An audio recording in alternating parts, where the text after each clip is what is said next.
Back in 2008, my wife surprised me with a Christmas present.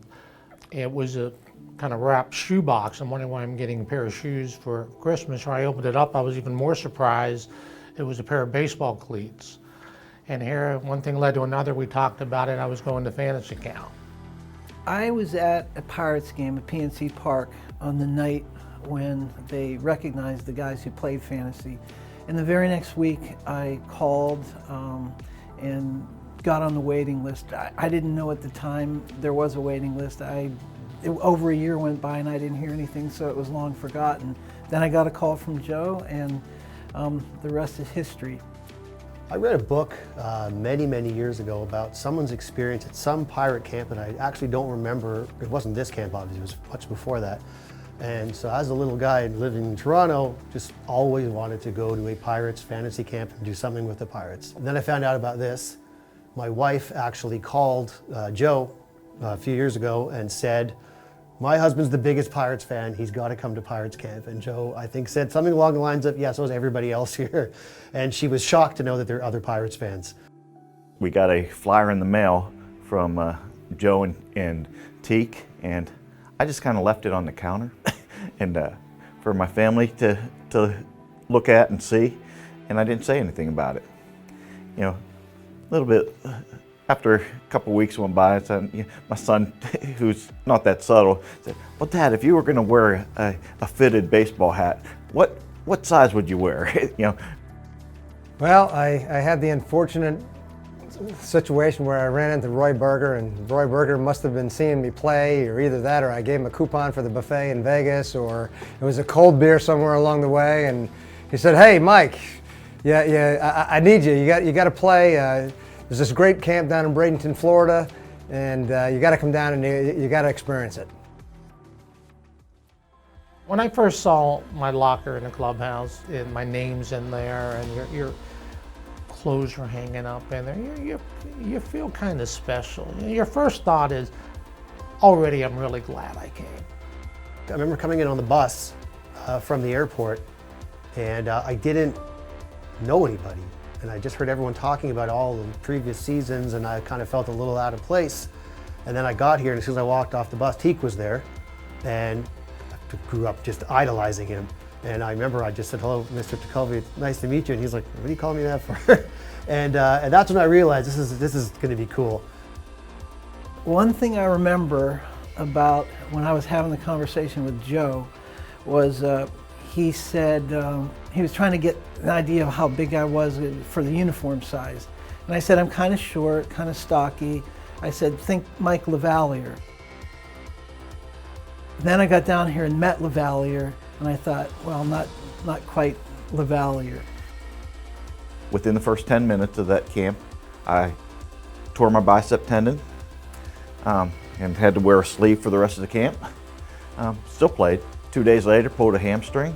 Still played.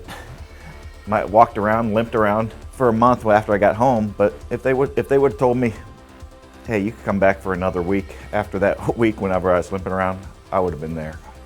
It's definitely a fraternity. You definitely start building relationships, you build friends, you meet the pros. The pros are very engaging. You make relationships with these pros. You make relationships with the staff, you make relationships with the guys that are keeping the score, and it sucks you in.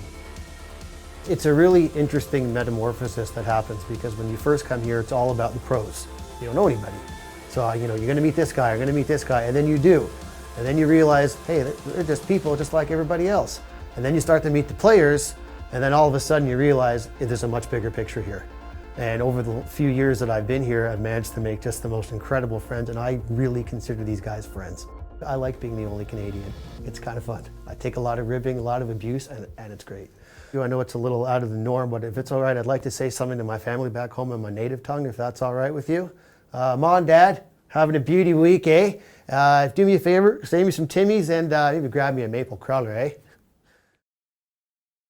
Everybody here loves baseball, and everybody here has played baseball. We all had different things in our life that maybe stopped us playing at a certain level. Maybe we weren't good enough, maybe we didn't get the opportunity, but we still loved it. Went to ball games, dreamed someday of being a big leaguer. this is as close as we're going to get. Yeah, so we do this, and we pretend for a week, and we mend for 51 weeks, and then come back next year. You know, each year I've played for different coaches and different teams, and you meet different players and you make some good friends. The nice thing about coming down here every year is that we pick up right where we left off. The funny stories, the things we shared together when we were teammates, and so it just builds every year.